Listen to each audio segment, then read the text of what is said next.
Thank you for paying tribute to the Kurds. The Kurds are our loyal allies. They are our brothers in arms, and we will not abandon them. And your question serves to remind us just how much what has happened in Syria over the last 13 years has had very direct consequences on the daily lives of our fellow citizens, because the bloody repression organized by Bashar al-Assad against his own people has had the direct consequence of a resurgence from the Islamist terrorist threat of ISIS that we have tirelessly fought alongside our Kurdish allies. And at the moment when, since December 8th, a new hope is being born in Syria, it goes without saying that the Kurds must be able to fully participate in the reclamation of their nation and in this new citizenship. Who should take charge in this country?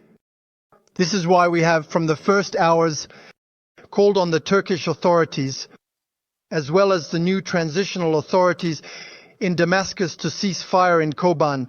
And so that, in addition to the chaos that was inevitably at risk of arising after the fall of the Bashar al-Assad regime, the Kurds are being put under unbearable pressure.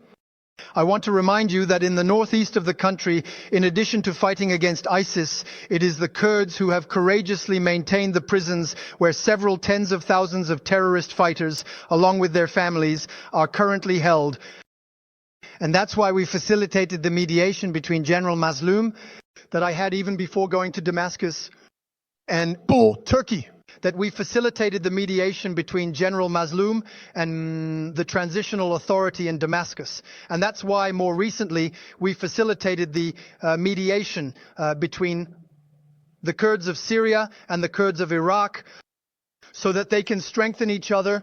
And I confirm that to you. On February 13th, next week in Paris, the Kurds will be present at this conference, which aims once again to make our demands heard for this transition. Thank you, Mr. Minister.